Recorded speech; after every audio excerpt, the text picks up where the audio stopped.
Lusitania, the pride of Britain's Cunard Line, one of the finest ships of her day, a kind of floating celebrity.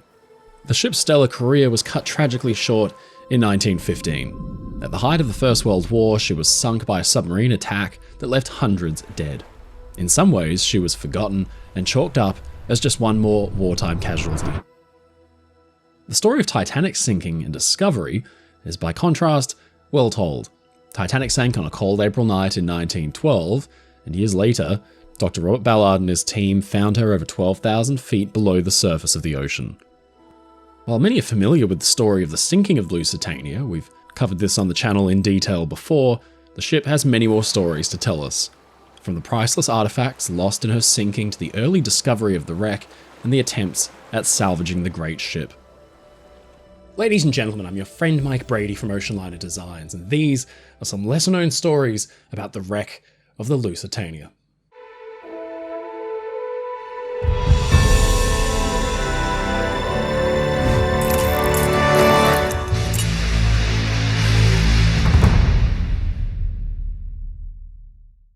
First, let's quickly recap the day Lusitania was dramatically and so tragically lost. On May 7th, 1915, Lusitania was steaming 11 nautical miles off the coast of Ireland. She had departed from New York City and was en route to Liverpool, steaming with nearly 2,000 souls aboard. Passengers had been warned of the danger of sailing in the ocean war zone that surrounded the UK, but suddenly, with land and home in sight, the German submarine U-20 fired a single torpedo which struck her starboard side. The violent impact was followed soon after by a second explosion from deep within the ship. Lusitania sank in just 18 minutes, taking 1,195 people with her, including 123 Americans. The sinking was not the reason the US entered the war 2 years later, but it did turn public opinion in many countries against the Germans. Depictions of the attack and subsequent sinking were used heavily in US and British propaganda and military recruitment campaigns. But the dirty little secret that the British Admiralty had kept was that while Lusitania was still a passenger ship at the time of her sinking, she was also carrying around 173 tons of war material, including 4.2 million rounds of rifle ammunition and thousands of shell casings and fuses. Germany argued that Lusitania was using passengers as human shields to avoid submarine attacks, all while carrying war supplies, and some claim that the second explosion that contributed to the rapid sinking of the ship proved she was indeed carrying extra undeclared ammunition. Lusitania was sent to the bottom of the Celtic Sea with hundreds of her passengers. But it wasn't just human lives that were lost that day, because it just so happens aboard Lusitania had been some pretty rare and unusual items that were bound for Europe, but destined to rot on the bottom of the sea instead. Although there are no reports of a lost Renault like on Titanic, which we previously discussed in the Titanic's most expensive lost treasures video, Lusitania sank with some priceless items of her own, and interestingly, a good portion of these can be attributed to one passenger. Charles Laureate was a bookseller from Boston, and with him aboard Lusitania was Charles Dickens' personal copy of his own book, A Christmas Carol. The book actually contained handwritten notes jotted by Dickens relating to his 1844 copyright suit against the illicit republishing of his story, and despite the book's obvious historical and financial value, Laureate didn't insure it, figuring the chance of Lusitania sinking was nil. Laureate also carried with him drawings by William Makepeace Thackeray, an English novelist and illustrator.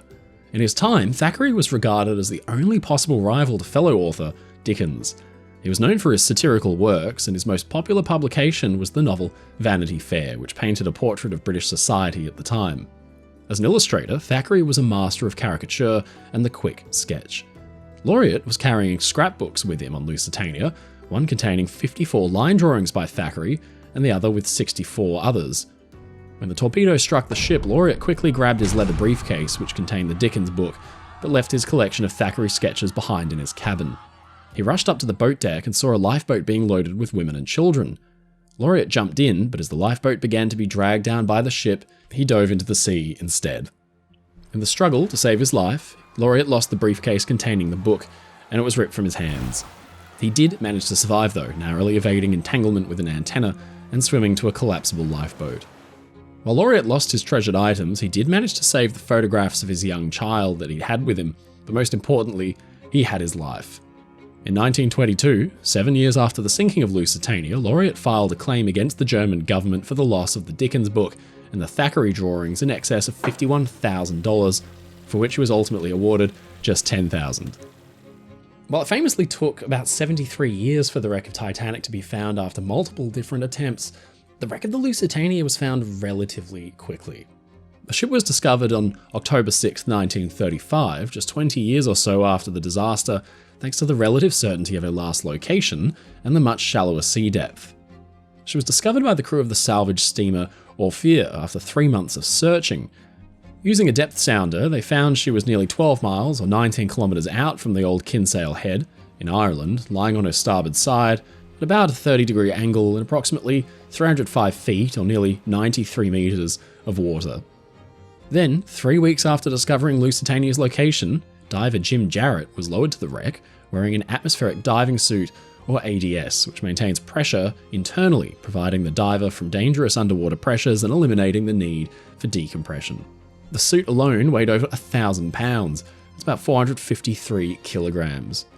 The design of the suit allowed the diver to move freely and was more than capable of withstanding the water pressure found at the wreck site. It meant that Lusitania could be seen again with human eyes long before the likes of Titanic. With the ship's location now known and the wreck within reach, it didn't take long for salvage plans to come forward. Between 1931 and 1935, an American syndicate, including Simon Lake, submarine inventor, and US Navy officer H.H. Rainey, negotiated a contract with the British Admiralty. They intended to build a 200-foot-long steel tube, 5 feet in diameter, with an enclosed set of stairs and a dive chamber at the bottom. The contraption would be floated over the Lusitania wreck and then sunk in the upright position. The tube would be fixed to rest on the main deck of the Lusitania. From the surface, the divers would take the stairs down to the dive chambers and exit out directly onto the ship.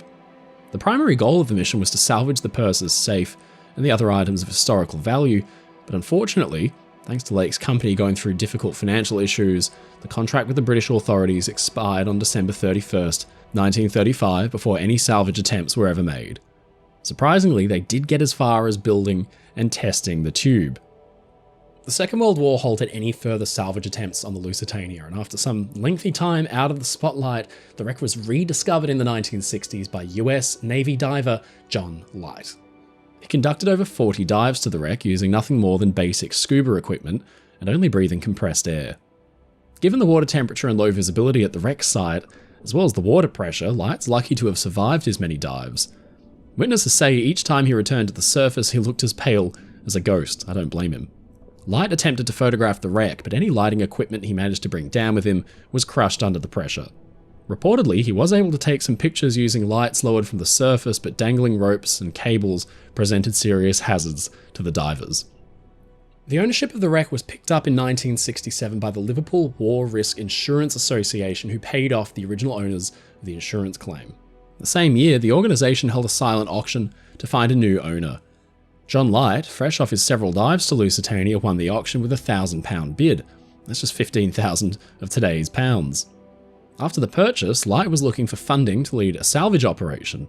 He partnered with George McComber, who also recruited American businessman Greg Bemis to form a partnership aimed at bringing Lusitania partially to the surface again, but it wouldn't last long. Light's venture collapsed, leaving McComber and Bemis as the only remaining owners of the wreck site. Now, not much of note happened over the next 50 years or so. In fact, Bemis had apparently almost completely forgotten about his 50% stake in the Lusitania. By 1982, though, Bemis had really started to gain appreciation for Lusitania's story. Originally, his investment was motivated by financial gain, hoping to salvage the ship's precious cargo of copper, bronze, and silver. Now he was more interested in the events of the sinking and the questions within. Why did the ship sink so quickly? What caused the second explosion? Was the British government involved in a cover-up?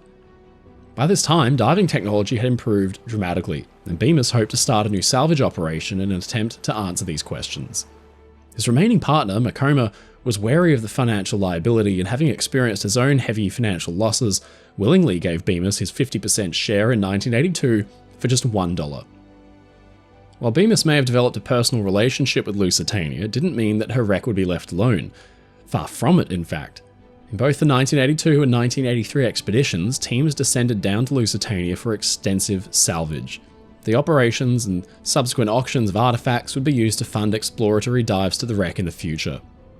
The Oceanliner Company cut away anchors, 3 propellers, and also dragged up a foghorn, a bridge telegraph, the ship's bell, and many items of cutlery. Some of these artifacts are on display around the world today, but others are missing. The propellers in particular have certainly ended up in an assortment of weird locations. One is on display at the Pierhead in Liverpool, understandably, in front of the Maritime Museum, as a memorial to the wreck. The second propeller has found its way, oddly enough, to the sculpture garden of the Hilton Anatole Hotel in Dallas, Texas, for whatever reason. But stranger yet, the third propeller is rumoured to have been melted down and refashioned into an expensive series of golf clubs. Now, Bemis's search to answer some of Lusitania's secrets caught the eye of local government. Declassified files from the British Ministry of Defence and the Foreign and Commonwealth Office show they were worried that the 1982 expedition would find actual evidence that the second explosion was caused by a secret cargo of munitions. This was despite the fact that Britain's official stance on the matter at the time was that Lusitania wasn't carrying any such cargo at all. They also feared that any further munitions on the wreck site could explode and create an international incident. Ultimately, the positioning of Lusitania on her side, where the torpedo had struck, leaves a lot of questions still unanswered even today. In 2008, 4 million rounds of small arms munitions were found on board, but this was technically permitted at the time of Lusitania's sinking. Bemis did not get his answers, nor was anything found that the British government was fearful of. In the 1990s, Bemis invited Dr. Robert Ballard, who found Titanic's wreck with his team, to conduct research on the Lusitania. This resulted in a 1993 National Geographic expedition, as well as a documentary. The wreck was explored via a mini-sub, and Dr. Ballard concluded that the second explosion was most likely caused by coal dust, which Bemis dismissed as a crazy idea. Now, one rumour that the Lusitania cannot shake is the use of depth charges over the wreck. That during the Second World War, the Royal Navy had either used it for target practice during training, or had bombed it to try and ward off submarines that might be hiding within its sonar shadow. Depth charges are essentially just large drums packed with explosives, and they're set to explode at a certain depth after they're dropped over the side of a ship. A more cynical theory is that the British government purposely depth charged the wreck to hide the evidence the ship was carrying more munitions than reported. Multiple theories aside, no government has ever actually stepped forward and admitted to using Lusitania as a target for any reason. While not trying to give too much credence to conspiracy theories, it should be noted that unexploded depth charges have been spotted around the wreck by multiple dives. The wreck itself is in truly decrepit condition. She's now completely on her starboard side and almost entirely flattened, as her hull members have now completely given up. The currents in that part of the sea are extremely strong, which accounts for much of the damage, but one can't help but wonder if the process was sped along by depth charge damage. Personally, I'm not sure I believe Lusitania was used for target practice. I certainly don't think it was attacked on purpose. It would be interesting to research British destroyer and corvette records off the coast of Ireland in the Second War to see if any attacked enemy submarines in the matching coordinates. Purely by coincidence, Lusitania might have become collateral damage once again. Today, the ship rests in a murky ocean grave, covered in tattered old fishing nets. It's hard to imagine that fine ship turned into a nondescript pile of rusted steel. But what's for sure is that hidden in the wreck are many answers to the questions we still have about her loss. And maybe one day we might be able to solve some of Lusitania's most enduring mysteries. Ladies and gentlemen, it's your friend Mike Brady from Oceanliner Designs. Thank you so much for watching this video. If you enjoyed it, please leave a comment below. And don't forget to subscribe to the channel because we get new videos out weekly. If you want to support my work and get really cool perks like behind the scenes and early access, please visit my Patreon in the link in the description below, or sign up as a YouTube member. Come and join the crew. And as always, stay safe, stay happy, and I'll see you again next time.